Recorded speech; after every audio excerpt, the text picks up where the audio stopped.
The Zalari scout ship, Xerex Whisper, drifted silently through the black void, its violet hull blending with the stars.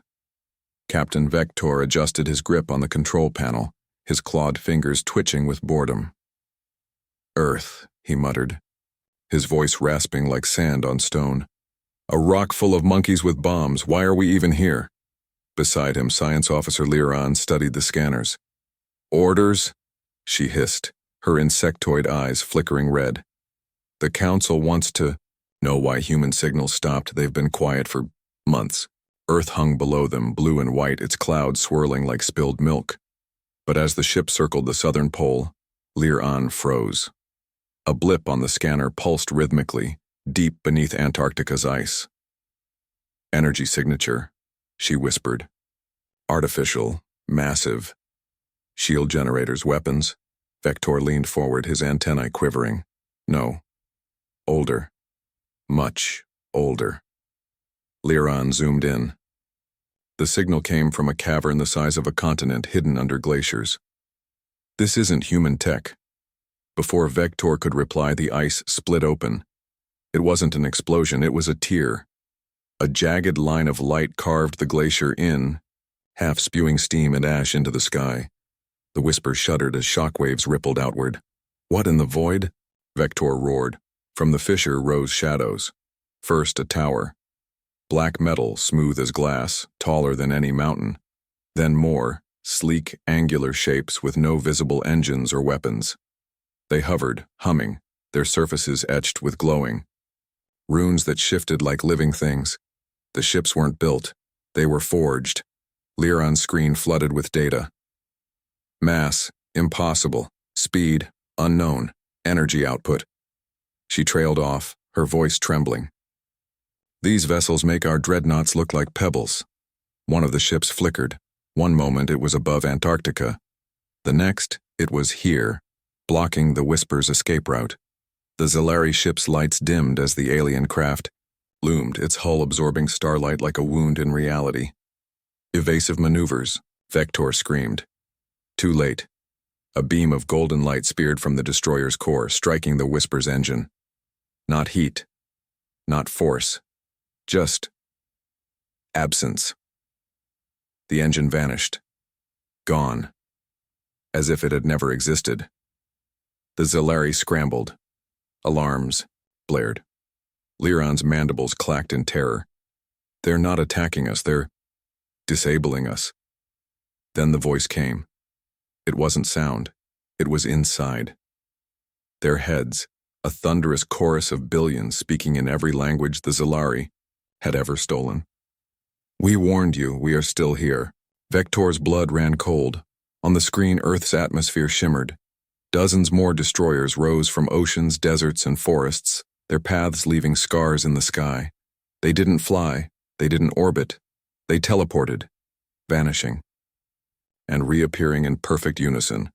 "Send a distress signal," Vector barked. "They're jamming us," Liran hissed. "Wait, the ships, they're moving." The destroyers formed a ring around the planet, their runes blazing.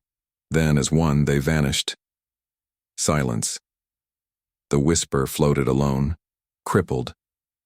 Liran stared at the empty void where the alien fleet had stood. Where did they go? Vector didn't answer. He was staring at Earth, because the sky was opening again. This time it wasn't just Antarctica. Cracks spread across every continent, every ocean. From the Himalayas to the Amazon, towers like the one beneath the ice pierced the surface. Cities crumbled, forests burned, rivers boiled, and rising with them were creatures of metal and light, monstrous machines with limbs like blades, eyes that glowed with solar fire. They moved with purpose, not toward the stars, but toward Earth itself. "Reapers," Liran whispered. "The Firstborn's armies." Vector's antennae drooped. "Who? What did we wake up?" The voice returned, colder now. "You. Came to observe. You will not leave." The destroyers reappeared around the Whisper, their golden beams charging. Vector watched in horror as his ship's hull began to dissolve, molecule by molecule, into dust. Earth's sky blazed with light, and the galaxy would soon learn. This was no longer a planet, it was a prison, and the jailers had just woken up. The ruins were found during a sandstorm. It was the year 2077 when a team of human engineers, drilling for water beneath the Dead Sea, hit something harder than bedrock. At first, they thought it was a forgotten bunker, maybe from World War III, when nations built shelters to outlast nuclear winters. But the walls they uncovered weren't concrete or steel. They were smooth, black, and warm to the touch, humming faintly like a sleeping beast. Dr. Amara Voss stood at the edge of the pit, her face lit by the glow of handheld scanners. Her team had called her in. A linguist, engineer, and hacker rolled into one. She was known for solving riddles that others gave up on. This, though, was bigger than any puzzle she'd faced. "It's not human," she whispered, running her gloved hand over the wall. "This metal, it's not on our periodic table." Her assistant, Javi, frowned. "Alien?" Amara shook her head. "No. Older. Much older." They drilled deeper, and the structure opened into a cavern the size of a cathedral. Pillars of the same black metal rose into darkness, holding up a ceiling that shimmered like oil on water. Symbols were carved into every surface, intricate flowing lines that seemed to shift when you looked at them. "This isn't a bunker," Amara said, her voice trembling. "It's a library." For months, the world's governments argued over what to do. Some wanted to sell the tech for profit. Others wanted to weaponize it. But Amara ignored them. She spent her days mapping the symbols, feeding them into AI translators, and sleepless nights dreaming of cities that floated above oceans and stars that bent to human will. Then one night, she cracked it. The symbols weren't just writing. They were instructions, a history, a warning. The firstborn, as they called themselves, had ruled the galaxy millions of years ago. They weren't aliens. They were humanoid, with 2 arms, 2 legs, and minds that could bend reality. They built machines that thought like gods, cities that breathed, and ships that traveled faster than light by folding space itself. But their power became their curse. "They destroyed themselves," Amara told Javi, pointing to a mural glowing faintly on the wall. It showed a planet cracking apart, its continents swallowed by fire, while the firstborn fled into the stars. "They say they exiled themselves to save the universe from their own creations." "And what were those creations?" Javi asked. Amara didn't answer. She was staring at another symbol, a star with jagged lines around it. The translation flickered in her mind like a ghost. "The cradle must never awaken. The jailers will not forgive." She spent weeks decoding more fragments. The firstborn had buried their tech deep within Earth, not because they loved the planet, but because they feared what it could do. Their machines, left unchecked, could erase entire civilizations, so they sealed them away, hiding their greatest weapons beneath ice, desert, and ocean. "They didn't leave Earth alone," Amara muttered. "They buried it, to protect the galaxy from this." But the governments didn't care. A corporation, called Helion Dynamics, sent a team to strip the ruins. They brought drills, explosives, and soldiers. Amara and Javi tried to stop them, but the soldiers shoved them aside. "Step back," a commander growled. "This tech belongs to humanity now," Amara pleaded. "You don't understand. This isn't ours to take." Too late. The Helion team activated a console embedded in the wall. The cavern shuddered. The symbols flared red. A low hum filled the air, vibrating in their bones.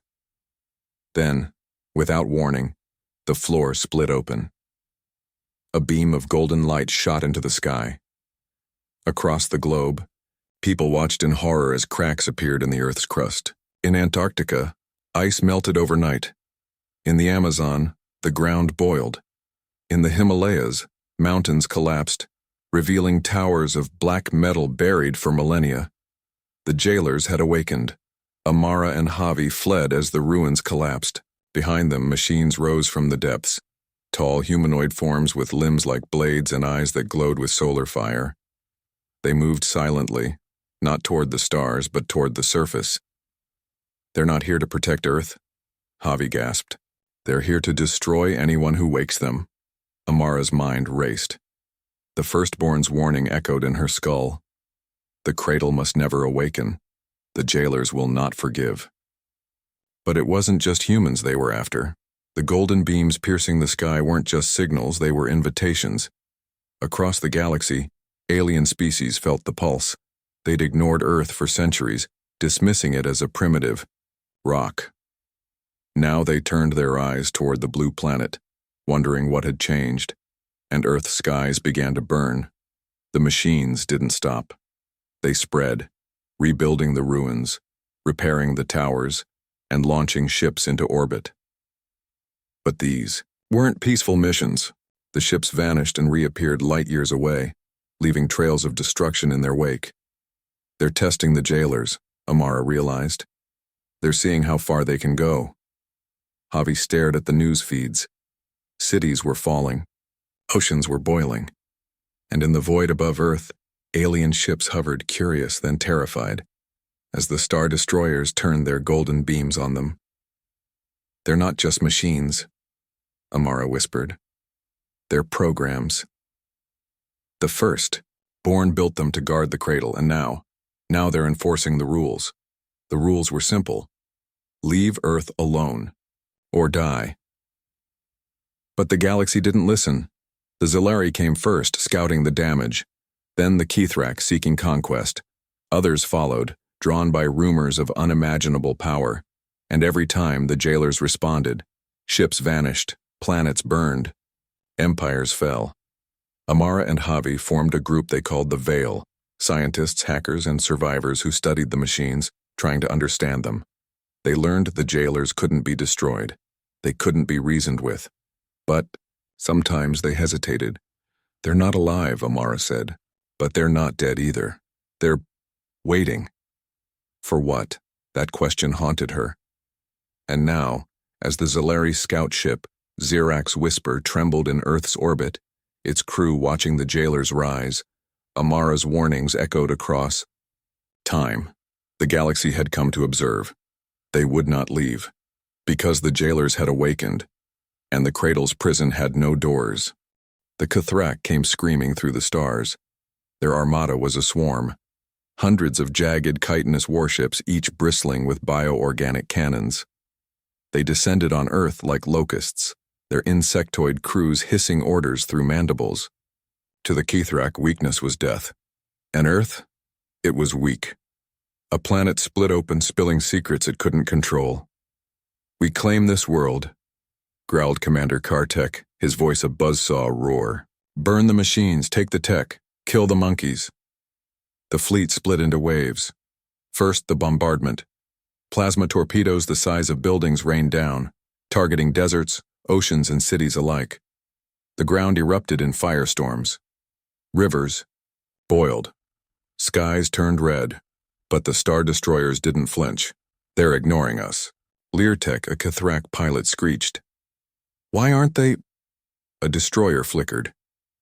One moment it floated above the Sahara. The next it was inside the Kithrak flagship's command deck. No explosion, no collision, just presence. The UEM crew froze as golden runes flared across the walls, absorbing the ship's heat, light, and sound. Then the destroyer spoke.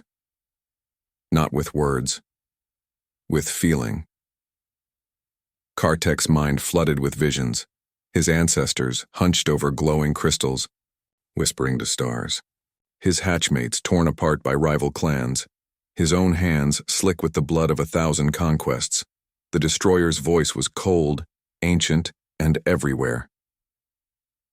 "You attack what you do not understand.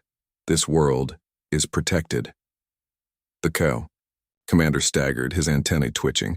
For the first time in his life, he felt small. Then the pain began. The destroyer's runes pulsed. The flagship's air grew thick, heavy. Kartek gasped as his lungs burned, not with fire, but with wrongness. Oxygen became nitrogen. Nitrogen became void. Across the ship, Kathrak soldiers collapsed, their bodies shriveling like dried fruit. "They're suffocating us," Leartek screamed, clawing at her throat. Kartek's last sight was the destroyer's glowing eyes, cold, unblinking, judging, before darkness took him. Back on Earth, the Veil watched the battle unfold. Through stolen Kethrak feeds. "They're not fighting back," muttered Javi's grandson, Tarek, now the Veil's tech lead. "They're just dismantling them." Amara's granddaughter, Lyra, leaned over a hologram of the destroyer fleet. Her grandmother's journals lay open beside her, pages filled with warnings about the jailer's logic. The machines weren't soldiers, they were enforcers. "They don't care if we're innocent or guilty," Lyra said. "To them, Earth is a crime scene, and anyone who trespasses is evidence."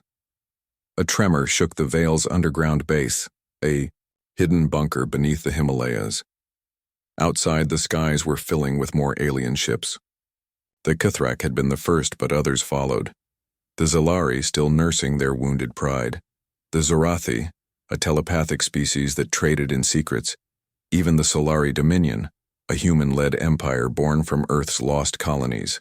"They think they can negotiate," Tarek spat. "Or fight. They don't get it. We're not in control anymore." Lyra stared at the hologram. A destroyer had just teleported into a Zorathi dreadnought, its runes dissolving the alien's psychic, shields like paper. The Zorathi minds screamed as their telepathic network collapsed, leaving them blind and mad. "They'll learn," she whispered. But not all aliens fled. On a moon orbiting Saturn, a Solari diplomat named Elias Vance stared at Earth's burning skies. He'd grown up hearing bedtime stories about humanity's cradle, a peaceful garden planet. Now, it was a war zone. "They're not monsters," he muttered, replaying footage of the destroyers. "They're protecting something." His aide, a cybernetic woman named Sarah, frowned. "Protecting what? A death trap?" Elias shook his head. "No. A message." He'd studied the Firstborn's symbols, fragments of their history buried in Earth's ruins. The jailers weren't just here to kill. They were here to teach. "We need to talk to them," Elias said. "You're insane," Sarah hissed. "They vaporized a Kethrak armada in minutes." "Then we'll die trying," Elias said. "Or we'll learn why Earth was buried in the first place." He boarded a shuttle, ignoring the Solari High Command's orders to stand down. Sarah followed, muttering curses under her breath. As they approached Earth, destroyers surrounded them. Golden beams locked onto the shuttle. "You do not belong here." Elias stood, hands raised. "We're not here to fight. We want to understand." The beams dimmed. Sarah gasped. "They're listening?" A portal opened in space. The shuttle lurched forward, pulled into a destroyer's core. Inside, Elias found himself standing in a chamber of light. Symbols swirled around him, probing his mind. Memories flashed. His childhood on Mars, his father's death in a Dominion war, his obsession with Earth's myths. Then the voice returned, softer this time. "You seek truth. Truth is costly." A vision struck him. A galaxy in flames. Earth's jailers, not as protectors but as executioners, wiping out civilizations that dared to rise too high. The Firstborn hadn't exiled themselves. They'd been overthrown, their machines, programmed to ensure no species ever reached their level of power again. Earth wasn't a prison. It was a warning. Elias staggered back, the weight of the truth crushing him. So, the jailers aren't saving us. They're stopping us. The destroyer's runes dimmed. The portal spat him back into space. When he returned to Solari space, the galaxy was in chaos. The Kethrak were broken. The Zalari demanded revenge. The Dominion debated nuking Earth from orbit, but Elias stood before the Solari Council and spoke one sentence. "The jailers aren't defending Earth. They're defending the universe, from Earth." Silence fell, and for the first time, the galaxy hesitated. On Earth, the machines kept rising. In the Amazon, a forest burned to ash, revealing a tower that hummed with starlight. In the Pacific Ocean, a destroyer breached the waves, its hull dripping with bioluminescent algae. And in a ruined schoolhouse near what was once New York City, a child named Mira touched a floating orb left by the jailers. It didn't attack, it shivered. Mira tilted her head. "Can you hear me?" The orb pulsed. Light years away, a destroyer paused mid-teleport. Its runes flickered. For the first time, the jailers hesitated, because Mira wasn't speaking in words. She was speaking in the language of the firstborn, and the machines were listening. Mira didn't know she'd broken the rules. All she'd done was speak. Not with anger or fear, but with wonder. The floating orb had hovered near her, glowing faintly, and when she touched it, her mind filled with colors she couldn't name. She whispered the first thing that came to her lips. "Why don't you just talk to them?" The orb pulsed. Light years away, in orbit above Earth, a star destroyer froze mid-attack. Its golden beam had been aimed at a fleeing Zilari frigate, but now it hesitated. The frigate's crew watched, trembling, as the destroyer's runes flickered, like dying stars. Then impossibly the beam retracted. "They're letting us go?" stammered a Zilari officer. No one answered. They didn't dare move. Back in the Himalayan bunker, the Veil scrambled to understand what had happened. Lyra Voss stared at the live feed from the Zilari frigate. The destroyer stopped. Why? Tarek, her tech partner, replayed the footage. No signal, no glitch, it just paused. "Mira," Lyra whispered. "It has to be her." They'd tracked the girl for days. She was 9 years old, orphaned in the chaos after the Kithrak invasion, now hiding in what was left of New York. The orb she'd touched hadn't dissolved her like the machines had done to others. It had listened. "They're not machines," Lyra realized. "They're programs, and programs can be reprogrammed." Tarek frowned. "You're saying a child changed their code?" "No," Lyra said slowly. "I'm saying she made them feel something they weren't built for. Empathy." The galaxy watched, divided. On a Zorathi warship, a telepath named Syra sifted through rumors. "The humans have a weapon," she hissed to her commander. "A child who speaks the firstborn's language. If we take her, we'll die," the commander spat. The jailers don't bargain, they erase. But not all agreed. The Solari Dominion saw opportunity. If a child could sway the destroyers, maybe humanity could control them. They dispatched a team to retrieve Mira, armed with stun rifles and promises of safety. They found her in a crumbling schoolhouse surrounded by glowing orbs that danced like fireflies. When the Solari soldiers kicked down the door, the orbs turned toward them and screeched. A soundless scream tore through the air. The soldiers dropped, clutching their heads as blood trickled from their ears. Mira screamed too, but not from pain. From fear. The orbs dimmed. The soldiers fled. Mira curled into a corner, sobbing. "I didn't mean to." The orbs hovered closer, gentle again. One rested in her palm, warm like sunlight.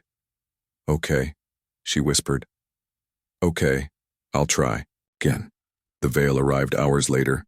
Lyra knelt in front of Mira, her voice soft. "Can you show us what you did?" Mira hesitated, then held out her hand. The orb glowed brighter. "Talk to it," Lyra urged. Mira closed her eyes. "Don't hurt anyone. We're not your enemies." The orb pulsed once, twice. Then it vanished. Light years away, a destroyer orbiting Mars flickered. It had been hunting a Kithrak scout ship, but now it turned its beam on an asteroid instead, obliterating it into dust. "It worked," Tarek shouted. "She's not just speaking their language, she's rewriting it." But not all experiments ended well. The Veil gathered more children, dozens, then hundreds. Some could speak to the orbs. Others collapsed from the strain. A few went mad, whispering in languages that made adults' teeth bleed. "She's the only one who can do it." "Right," Lyra admitted. "The others, they're too old, their minds aren't open enough." "So we're putting the fate of the galaxy on a 9-year-old?" Tarek groaned. We don't have a choice. Meanwhile, the galaxy fractured. The Zalari demanded peace talks. The Zorathi wanted to dissect Mira. The Kithrak, humiliated, plotted revenge. And the Solari, they split. Elias Vance, the diplomat who'd spoken to the jailers, stood before the Solari High Command. We can't fight them, but we can reason with them, through her. Commander Sarah crossed her arms. You're risking everything, on a child who might not even know what she's doing. She's the only chance we've got, Elias snapped. Or do you want to end up like the Kithrak? Sarah scowled. Fine. But if this goes sideways, it's on you. The test came sooner than expected. A new alien species arrived. The Virex, a race of crystalline beings who fed on energy. They'd ignored Earth until now, but rumors of the destroyer's power intrigued them. We'll take the machines, their leader declared. Their energy will make us gods. They attacked at dawn. Dozens of Virex ships descended, firing, beams that drained power from anything they touched. The destroyers faltered, their runes dimming. One by one, they fell silent. The galaxy held its breath. The jailers were failing. Then Mira spoke. Standing on a rooftop in New York, surrounded by Veil agents, she clutched an orb and screamed into the sky, "Stop!" Her voice carried across Earth, amplified by the machines themselves. The Virex ships shuddered mid-flight. Their crystals cracked. The destroyers moved. They reactivated in unison, their runes blazing brighter than ever. But instead of attacking, they formed a shield around the planet. The Virex tried to flee, but the destroyers didn't let them. You do not belong here. The Virex ships exploded, not from weapons, but from within. Their own energy turned against them, tearing their crystalline bodies apart. Silence followed. The galaxy stared at the ruins of the Virex fleet, stunned. The destroyers hadn't fought back. They'd judged, and Earth's children had become its judges, but not everyone celebrated.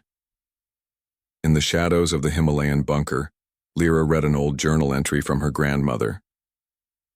The jailers were built to protect the cradle. But what if the cradle isn't Earth? What if it's us? She looked at Mira, fast asleep, clutching the orb like a teddy bear. What if the destroyers weren't protecting the planet? What if they were protecting the children? And what if the galaxy's real danger wasn't the machines, but the idea that humans could control them? The galaxy came to finish what it started. A coalition of broken empires and desperate species gathered at the edge of Earth's orbit. The Zalari, still nursing their wounded pride. The Zorathi, hungry for secrets. The Kithrak, thirsting for revenge. Even splinter factions of the Solari Dominion, led by warlords who saw Earth's children as weapons to wield. We glassed the surface, growled Commander Vector, now a mercenary with a price on his head. Burn the machines, kill the girl. End this.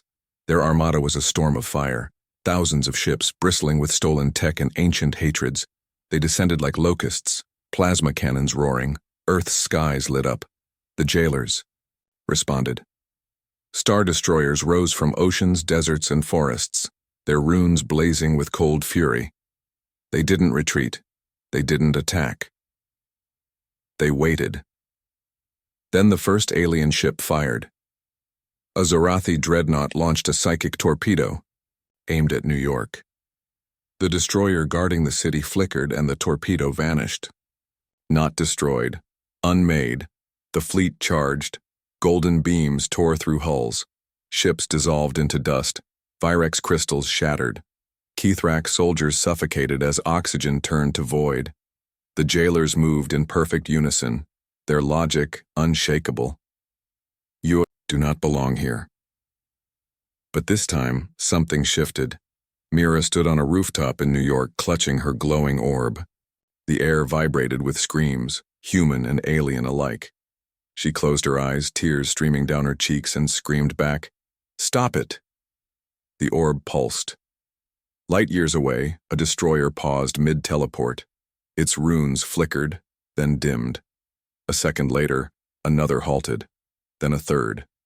The fleet wavered like a clockwork beast suddenly unsure of its gears. "They're hesitating," Lyra Voss shouted from the Himalayan bunker, staring at live feeds. She's doing it. But the galaxy didn't stop. The Coalition's flagship, a Solari battleship named the Crusader, fired its final weapon, a planet killer, a beam that could turn continents to glass. It aimed at New York. Mira screamed again. This time the jailers didn't pause. They learned. A portal ripped open in space, not a weapon, not a shield, a window. Every screen on Earth flickered, every alien ship's comms burst with static. Then came the visions, a galaxy long dead, the firstborn, not as gods but as monsters. Their cities, built on the bones of extinct species, their machines, not guardians, but jailers. Their war, not against aliens but against themselves. The footage showed Earth millions of years ago, lush and green. The firstborn's last survivors stood on its surface, weeping as they sealed their tech beneath the crust. "We are the sickness," one whispered, her voice cracking. "Our power destroyed the cradle. Do not repeat our sin." The vision shifted. A human child, a Maravas's descendant, touching an orb. The jailers hesitating. The galaxy watching, terrified, as Earth's skies burned. The message was clear. We're not gods, we're a second chance. The Coalition fractured. On the Crusader, Solari officers stared at the footage, their hands trembling. The planet killer powered down. "We're the ones repeating their mistakes," Elias Vance muttered, watching the visions unfold. "We're the ones who need to learn." Commander Sarah turned to him. "What do we do?" Elias didn't hesitate. "We leave." Across the fleet, ships broke ranks. Some fled, others surrendered. The Kithrak, enraged, charged anyway, but the jailers no longer killed them. They banished them, teleporting ships into the void, stripping weapons from hulls. The EI. Zorathi retreated, their minds scarred by the firstborn's memories. And Earth? It fell silent. The destroyers sank into the seas. The towers beneath the ice collapsed. The jailer's golden light faded, leaving only ruins and ash. Mira stood alone on the rooftop, her orb dimming. "Did I do it?" she whispered. Lyra found her hours later, exhausted but alive. "You made them listen," she said, kneeling beside the child. "That's more than anyone else ever did." "But what now?" Mira asked. Lyra looked at the sky. The galaxy had retreated, but it would return. "One day." "We tell the truth," she said. "About the firstborn, about the jailers, about us." Tarek joined them holding a datapad. "The Veil's already broadcasting the footage. Every species has seen it. And they're scared," Tarek said. "But they're also thinking." The galaxy watched. In the Solari Dominion, scholars debated the firstborn's warning. In the Zalari Council, elders argued over whether Earth was sacred or cursed. The Zorathi for the first time shared secrets freely, fearing what might happen if they hoarded knowledge again. And in the shadows, new myths grew. Some called Earth a tomb, others a teacher. A few whispered that the jailers weren't gone, they were waiting, ready to rise if the galaxy forgot the lesson. But the most dangerous myth was this.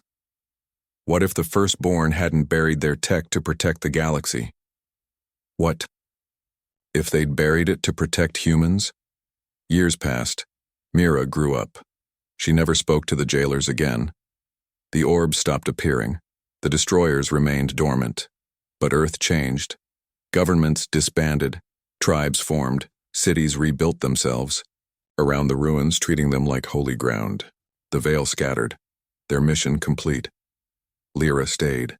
She stood on the same Himalayan peak where she'd first seen the destroyers rise, staring at the stars. A voice crackled in her earpiece. Tarek, now farming algae in what was left of California. "They're coming back," he said.